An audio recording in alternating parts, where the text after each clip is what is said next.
Hey guys, welcome back to Clownfish TV. This is Neon. I am here with Kiki Sparkles. Hello. And we're going to do another update on the Hollywood strikes. Apparently, Governor Newsom in California is in the hot seat because he passed a bill to give striking workers unemployment benefits. Yes, if you voluntarily choose to leave your job because you don't think you're getting paid enough, apparently you get unemployment for that. Yeah, meanwhile, I know like in PA, you can get gone for stupid reasons and they can still, withhold your unemployment. Yeah, and it's hard. You actually have to fight for unemployment here. I know people actually had to go to mediation in court to get their unemployment. They were rightfully owed in PA. And a lot of times the businesses get away with not giving it to you. And I know that's the way it is in many states. And now in California, you can apparently choose to leave your job to strike, and then you get benefits now. Well, it's not the first stupid thing they've done in California in the last couple of years. So we'll talk about this. What's interesting though is, if this gets pushed through, it doesn't kick in until January. Right.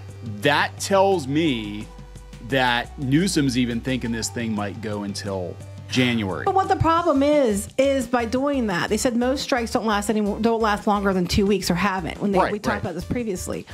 By doing that, what's going to happen now is these unions are going to be more emboldened to demand more that they know they're not going to get, and drag out, negotiations because they're going to get paid. And that might also mean the businesses too. The businesses might drag things out a little bit more because they're like, well, we don't have to worry about it. They're gonna get money. The state's paying for it. Well, I'm sure they might be paying for it too, but it's just gonna drag out longer, and it's going to embolden to do so. Yeah. So what's going to happen is a lot more businesses are going to leave California because they're going to be like, well, wait, so my workforce can just wake up one day, decide they don't want to work. That's probably what's going to happen, if we're going to be completely honest here. For any reason, they could decide, hey, there's not enough toilet paper in the bathroom. The coffee's not to their liking. They could decide they want to go on strike. Right. And I lose my workforce. I don't think people are that dumb to do that. But look, I'm obviously there's somebody out there. It's like, look, Clownfish TV is completely out of touch. It's like, no, I'm completely. That's a little bit ridiculous. I am completely aware, but I'm just saying it will absolutely, positively be abused, because at that point, anybody can walk off the job for any reason, say they're on strike, and then get unemployment. Well, they're saying that you have to be on strike. Your union has to be on strike. But what's going to happen is then they're going to see a lot more strikes suddenly happen in California because people know that, hey, I'm going to get unemployment. Every studio, every video game company, we'll talk about that. We're going to bring up what's going on with video games in this video, and then where we're at with the strikes currently. I'm thinking it's not. I mean, I could be completely wrong. I might be wrong. Maybe they'll get sorted out next week. Well, I'm hoping they do. But it sounds to me like if this thing stretches out into next year, that, I'd just be like, hey, I'm getting paid, whatever, So before we get into it any further, please subscribe for more pop culture news, views, and rants, guys. If you do, you'll get a woohoo. Woohoo. This is coming from the LA Times. Right, but if I remember what I was hearing, they tell you how much they get a week. It's not a lot. No, unemployment, $450 a week. $450 a week. Okay, wait. In California, wait. You're giving up $11,000 to $14,000 a week to get $450 a week. Right. Okay. All right. I was going to say, it's nowhere near what they want. No. And even in Pennsylvania, it winds up being, I think it's half of your weekly pay up to, it's been a long time since I've been laid off, but at the time, I think it was up to like $500 a week. So it's not, you could be making $100,000 a year, get laid off, and you're getting a fraction of, what you were getting. So it is a huge pay cut. Those people aren't going to want to do that. But, no. What that'll be next? Well, that's not enough. We need to raise that. But what money? I have no idea. But go ahead. So we're not sure. I as of recording this video, I'm getting conflicting stories as to whether or not he signed it yet. I'm hearing the decision would be next week, but it has gone through the Senate, I guess. So Newsom is in the hot seat because he faces a critical decision on whether to sign the bill into law and help provide financial relief to striking entertainment workers and other labor union members walking out. That's it. Walking out during an era of rising tension between labor and employers in California. So California would become one of the few states that allows striking workers to collect unemployment benefits, joining New York and New Jersey. So there are other states that do this. See, this is a very foreign concept to me. Yeah. So there are two out of 50 states currently allow you. And of course, it would be New York and New Jersey, and then California would be the third one. Shocker! Shocking. What about Portland? What about Portland? No, what about Chicago? No. What about Chicago? The bill, strongly supported by labor unions. Oh, I'm sure it was strongly supported by labor unions. Would allow striking workers to collect unemployment benefits after being on strike for 2 weeks. If the governor signs the bill, it would take effect in January. Now, again, I've got some outlets are saying he signed it. I think they I personally think they misunderstood because most of the headlines are saying it's going to his desk. Well, I'm curious how this goes. Okay, and the reason being was when they were voting to get rid of Newsom. Okay, in California, he was going after the Hollywood studios and unions and stuff to get support to stay in. And basically, from my understanding, they're the reason he got to stay. Yeah. So now he's going to be, between a rock and a hard place, because if he signs it, he's going to piss off all the studios and all the people that have all the money that have been giving him money. If he doesn't sign it, he's going to piss off all the labor unions who also have a lot of money and probably giving him money. And they all kept him there. And he's going to be like, oh, crap. It's like, which one of you is my favorite child? Pretty much. I mean, that was like, Disney thought they had him in their back pocket and then knifed him in the back. Well, that's what Iger was acting like. Well, when I talked to Newsom, My good buddy Newsom. And it's like, yep, it's... Well, now he's just a good buddy again because he's mad at DeSantis. But DeSantis was their best friend for a while, too. Yeah, so this was on Politico on Tuesday. The governor expressed concerns about whether the unemployment insurance fund's debt would be viable. That's where I'm at, because can they even afford this? California's unemployment fund is more than $18 billion in debt after it borrowed money from the federal government to pay for unemployment benefits, pandemic. I think one has to be cautious about that before you enter the conversation about expanding its utilization. I mean, we want people to be able to pay their rent and to be able to put food on the table during a strike. Not leave the state. According to a Democrat from Burbank. Wait. Who wrote the bill. We want people to pay their rent and be able to put food on the table during a strike. Okay, right? Keep that in mind. So we're going to give them $450 a week. And they were arguing that the $8,000 or $9,000 a week they're making now wasn't enough. So how the fuck are they going to live on $450 a week if $8,000 wasn't enough? It's like pocket change. That's not even going to cover the rent out there. No, not in California. Hell no. That's less than $2,000. I'll agree with them on that one. That's less than $2,000 a month. That's like one week just for food. It's probably more because I know the price California, out there is ridiculous. It's ridiculous. So I'm like, you can't live on $8,000, $9,000 a week, but you're going to want $450. I don't understand. It's like, this doesn't make any sense. None of this makes sense. Because at this point, again, from my vantage point, not being a Hollywood writer, from my vantage point, they had a damn good deal that they walked away from. They had a good deal before they renegotiated a contract. Right. But I mean, I agree with them on like 90% of what they were asking. Well, 75. We'll say 75% of what they're asking, 8%. I agree with them on. Because if you break it down like to 4 points, I agree with 3. That's 75%. So there's 1 point I didn't agree with them on. And that is the sticking point here. But I never thought... I just never thought $8,000, $9,000 a week was too little to begin with. God, what a world we live in when $8,000 or $9,000 a week is not enough to live on. So by doing this, we're giving one side an advantage to a Republican. You're subsidizing with tax dollars the labor side. We have to deal with the issue of it being underfunded. We have to deal with this issue of who it encompasses. Well, that's just it, because what's going to happen is they're already taxed, no pun intended. They're already overextended. They're already in debt. They're going to tax the businesses, is what they're saying. So they're going to tax the businesses, which are already fleeing the state in droves. They're going to expand unemployment. So now businesses already pay state and federal payroll taxes on each employee's first $7,000 annual wages to fund the unemployment insurance program. But they aren't enough. No. So they have to borrow from the government. So they just borrowed $20 billion from the government. And now they're going to turn around and be like, yeah, let's give out money to anybody who goes on strike. Pay the loan that California took. Employers would pay additional taxes annually. Why are companies fleeing California? Besides the fact that they're getting looted, I forget like how many thousands of dollars you're allowed to steal before they even press charges now. I'm like, why are people leaving California? I sure as hell don't know. But they still keep thinking they have all this money and they still keep acting like, we're the best economy in the country. No.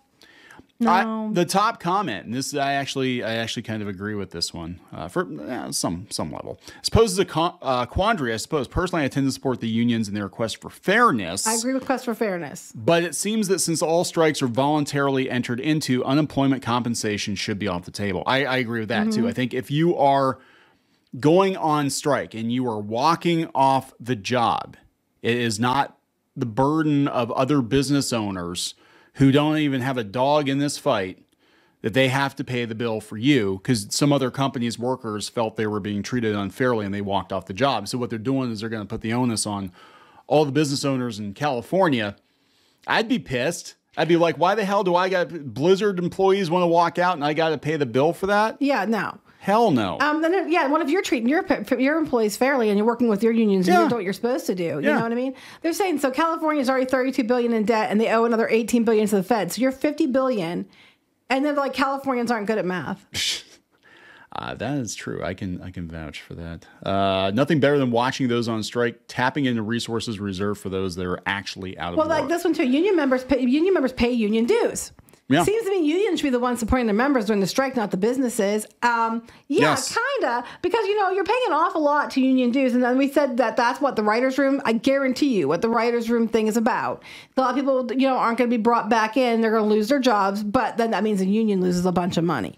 And I think ultimately that's the thing. Now I've seen unions like in Florida during the layoffs for pandemic and stuff. They were doing what they could to help the people. They were setting up food pantries and doing different things, and unions were actually involved heavily in doing that to try to do something to offset the losses for their people. So I know that some unions will go out of their way to do that with the money you've been giving them.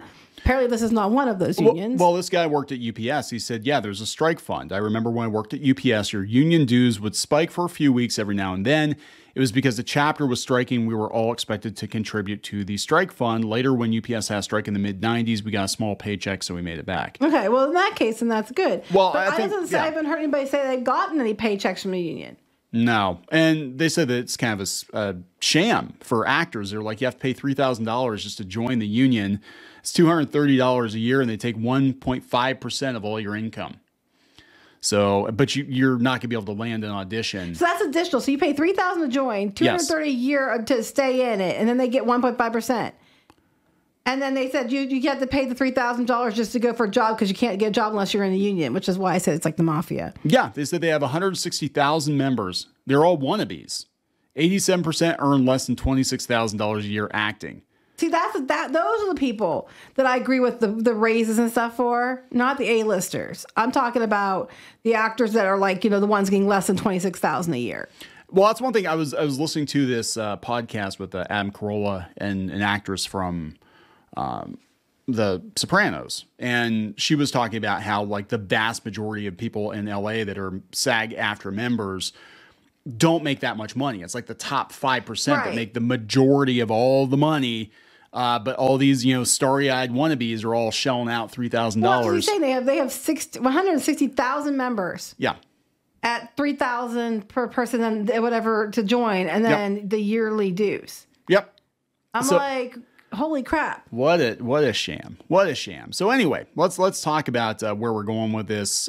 Next week, supposedly, they're going to sit down and talk about it again. But these are the showrunners that said before that they were getting pissed off, and some of them, they didn't say who, but they said some of the showrunners in Hollywood were talking about just walking away from the union because it was frustrating. Because it was frustrating that, from their point of view, they really weren't doing everything they could do to make sure that, they were trying to get at least 70-80% of what they wanted. I'm sorry, I was just doing the math. There's $480 million just in. Wait, serious? 3,000 times 160,000? Yeah, that's pretty high. 160,000 times 3,000 equals 480 million. Oh my! That doesn't count the percentages that they take. The percentages, it doesn't count. Was it $250 a year you have to pay? $250 a year times 160. Wait, is this again here? Another 40 million. So the minimum, even if they had no new memberships, would be. Let me double check that. But $40 million a year. My God. 40 million. And then not counting that only counts your annual dues. And that's not counting the 1.5% they're taking from a lot of these A-listers. I mean, if somebody's getting paid $20 million, $30 million for a movie, they're getting a cut of that. Right. Now, they don't get that $3,000 every year. No, but they get $40 million at least, and then plus, you know, so if an actor makes like, if an actor did a movie for, you know, they got paid like $20 million. Right. They're getting like a whole bunch of money from that too. Yeah. You know, so. And that's times how many actors. I didn't mean to interrupt. I was just doing the math real quick. And that's what it's all about, guys. That's why. You know what's so funny about this is everybody's like, this is about pushing back against capitalism. I know, right? It's about stopping the rich. Stopping the rich. Who are controlling everything.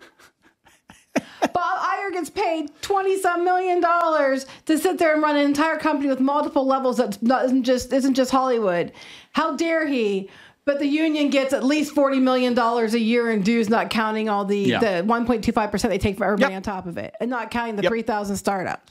Yep. Oh yeah, they've got quite the cushy.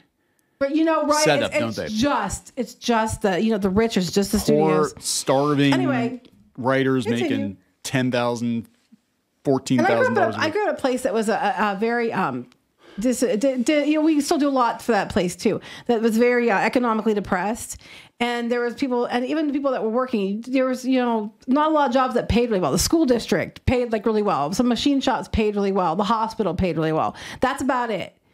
Everybody else was working like jobs that didn't pay well, and there's a lot of people that were having to use assistance and stuff like that. And then they were going on about like $450 now would be like a lot to some of these people. Yeah. And they're like, oh my God, I'm not getting my $8,000 to $9,000 a week. So when we act like, what the hell? Part of my reaction to it is coming from a place where I grew up with normal people. A lot of them worked very hard, worked like 3 jobs.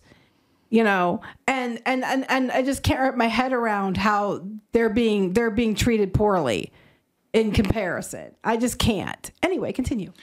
Anyway, let's continue. So yeah, they were going to have another meeting with these showrunners, and last week they canceled it apparently in a huff because they said the WGA was being unreasonable. Some of these guys, I don't know who. Weren't they trying to get a hold of people and they were just like... Yeah, they weren't. Yeah, it was a cluster, I guess. And so then they pushed it back. And now they're pushing it back again. They were going to meet on Friday this week, or that would have been yesterday, but they couldn't because I guess it was a Jewish holiday. Yeah. So they're pushing it back now because now they're saying the WGA and AMP-TIP are headed back to the bargaining table, but we don't know what that's going to look like. Well, you know what? The WGA is probably getting a lot of pressure because if it's true what AMP-TIP offered, I'm sure a lot of their people weren't happy when they said no. And now the showrunners are calling them out, and everybody's calling them out because they're like, they're like, you know what? You guys got most of what you wanted. What the hell? Yeah, that was basically the attitude. My understanding is that they were like, you guys got significantly more than what we thought we were going to get at the beginning, but you want to go all in and get literally everything. The only thing they weren't budging on was that writer's room. And I'm sorry, AI or no AI, it doesn't take 20 people to script an 8-episode Netflix show. No. It doesn't take any more than 2 or 3. Right. And that's I think the point they were trying to make is like, we got to get people back to work. The people who are left get paid more. But at this point, the longer this goes on, the more that you have, situations like with Drew Barrymore and with Bill Maher and The View and all these other shows that are going back, they're going back to work. It's going to become more and more apparent to studios that, well, you maybe don't need as many writers, or maybe you don't need any writers. Maybe the strike has had no impact whatsoever on productivity. So let's just, reorganize, rethink the kind of content that we're going to do. Yeah. And we've got streaming. We've got decades and decades of content that is new to somebody. Like, you could stop making brand new TV shows tomorrow, and nobody has enough time in their lives to watch everything ever made ever. I guess that Drew Barrymore took her video down because Alyssa Milano, shocker, Alyssa Milano complained. Alyssa Milano, who's like, defund the police, but then when she thought someone was in her yard, was calling the police. Alyssa Milano, who's like mask up but wore a crocheted mask with holes. Yes, yeah. Okay. Because she's so smart.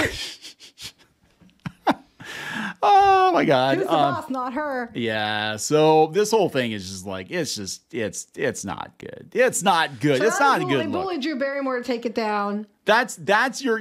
How dare these Alyssa Milano and Deborah Messing, who have probably a hell of a lot more money than the poor people working on the show, below the line on the show. Yeah. We're mad. How dare you? How dare you continue to work when we aren't getting our way? My God, this is just, it's bullying. That's what this is. So congratulations, you bullied the girl from E.T. out of. I think she's still going to do her show. She's still doing it because they said CBS said that they were going to comply with. Yeah, that's what they're saying. We're complying with all the rules. I think they went and made sure lawyers looked at it and they double checked everything before they even did it. Doesn't matter if you comply. Well, that's what gets me. Even if you go into compliance and you're not violating anything and you are allowed by your contract to do this, okay? They're saying that. But meanwhile, let me remind you again, other studios that were independents or whatever that were not part of the AMP tip group, they were getting special permission for actors to be scabs and go work on those projects because they weren't in violation. So they aren't in violation either. But when they do it, it's because they're scabs and terrible people. So I think there's just a huge double standard I'm not understanding. What? Oh, yeah. It's just, I mean, they're freaking out because if somebody like Drew Barrymore is like, yeah, it's time for, like, they can understand Bill Maher because they're like, this he's an older guy. He's The View. No one brings that up. Nobody brings that. Well, apparently they're looking into that too, you're right? welcome. They're looking into The View because that's. I caused you some problems, Joy Behar. My life is complete. So that is like, well, okay, so that was. I find you an inseparable twit. Anyway. Going back to that Adam Carolla podcast, the lady they had on, she was like, hey, I grew up around Joy Behar. It's like she's not who she plays on TV. She actually, that's it. Most of them aren't. They're playing a part. They're playing a role. Kicker. They're also afraid. And we saw this originally start like back when you were a white guy, you were going to get cast, and everybody and their brother was tripping over themselves to virtue signal because they were afraid they'd be canceled. And that's what's going on. There's a lot of people who don't agree with it, but they don't ever say anything because they know if they say something, they'll just be canceled and face a bunch of crap that's not worth it. So they keep their mouths shut and go along with it because as long as they keep their head down, they keep what's theirs. Yeah. And as long as you play by the rules, you look like you're in compliance and you're like, yeah, you go, then you might still have a job. So they don't say anything because, they don't want to lose everything, which I understand. Yeah. I completely get that. I understand it. I've never been one to sit there and not say anything, but I get why you don't. Well, I mean, that's what I'll give Drew Barrymore props for actually sticking to her guns. Now, the thing is, she might be contractually obligated to do this. They might have threatened, said, hey, they might have, but she would have been like, I'm doing this against my will then, and she didn't do that. Like, they're holding a gun to my head and they're making me talk. Yeah, so, I mean, she said there were lots of below-the-line workers that depend on her working, and these people don't reap the benefits it's the little people, this, but they don't care. And then there are a lot of those people are on our side. Are they? I don't know. I think they were initially. I think they were initially. I think after 5 months, and then seeing what you guys were offered and you said no to, they might be not wanting to be. I think your own people are probably like, why did you say no? Well, that's what they're saying happened with these showrunners. They were like, what the actual hell? Now, to be fair, the showrunners get paid a hell of a lot more. Yeah. So I mean, and a lot of them got theirs because the directors and producers. It's easy for them to say that because they aren't the ones directly impacted necessarily. But yeah, I just think the whole thing's a mess, and I feel bad for the people. Like they're saying, most of the people that are actors are making $26,000 or less. I agree. Well, depending on how much you work, I agree that there should be things in play. I agree with both of them that there should be things that are in play. And then we're talking about video games. This is going to be a long one, I guess. And I agree there are things in video games that should be in play. But AI is going to be a tough one because they use it for pretty much everything with video games, and they're going to keep doing that. Well, I think what's going on here with that's the problem. Like, you're not going to get rid of AI. It's not going away. I mean, I just saw like 2 or 3 announcements in my inbox this morning that apps that we use for various things in regards to like our websites or our production flow, whatever, they're all starting to use and integrate AI now. It's being integrated into Adobe products. It's being integrated into different online subscription services because it makes things easier for people. Now, again, I agree that you should not be completely replaced and that you should not have your likeness or your voice or anything like that taken against your will and use that. I 100% agree with. But to say that you're not allowed to use AI at all if a human can do the job, it makes as much sense as saying, well, we can't use robots on the the auto parts production line because a human can do that. And right. Ideally, you would like for a person to have a job, but also progress marches on and some jobs become less and less necessary. A lot of them are completely cheering when the coal mines shut down. Absolutely. They're like, oh, yay for the environment. We're going to shut the coal mines down. A bunch of people lost their job. You know, well, that's just the way it is. You shouldn't be doing things that are terrible. Well, there you go, Hollywood. If you weren't doing shit that was terrible, you might not be in this position right now. Wouldn't it be funny if it was a coal miner who learned to code and created ChatGPT? I don't think it was, but you know that would be hilarious. Yeah, so now they're trying to get the video games people to strike as well. Right. You know, I'm like, gosh, how much money and stuff do these people need? But in this case, some of the things they're asking for, I thought were completely fair. I was surprised to hear that they weren't. Like having medics on set when they're doing motion capture, stuff like that. Stuff like that. Why would you not? I don't understand that. But yeah, they said the wages didn't keep up, and then they're worried about artificial intelligence. The problem with AI and gaming, especially, they have you in body capture suits. The rest is generated with computers. It's gonna keep happening. They don't really need you. Sorry, they don't. Voices they might for now, but for now, I mean, geez, I heard some of the voice acting in the new Mortal Kombat game. They hired celebrities, and it's not good. No, they could just done AI; it'd been better. And especially if you're dealing with characters like NPCs in town, and they're interactive characters. The games can generate dialogue on the fly. So it's not pre-recorded. Just like, okay, this character's gonna say. Literally everything that's being typed up on screen can be spoken now, and they can react to things. Yeah, the problem with not having pre-recorded, I guess it could happen if it was pre-recorded, is that somebody would hack in, and then you know what they tell your kids, like they talk to the NPC and they're wanting to know where to go get, like, where do I go find apples? And then the kid's like, well, let me tell you where the good apples are. You go down to the corner and you go talk to Kelly, and you ask her to, it's already. Oh, that's already. Crazy stuff's already going on. I know. I'm just saying. I mean, when you're having bears in games, I mean, well, now the bears can talk throughout the whole ordeal. Maybe they could before. I don't know. Tell you what they want. I don't know. But that one's too soft. That one's too hard. That one's just right. Okay, no. What's wrong? Okay. I am so glad we're not on camera because that's.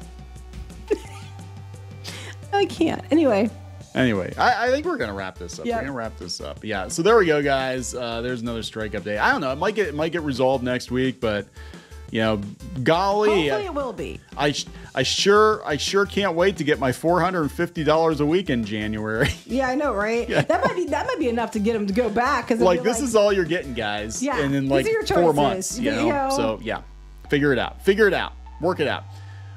We're going to wrap it up. Yes. Please subscribe for more pop culture news, views, and rants, and we'll talk later. Bye.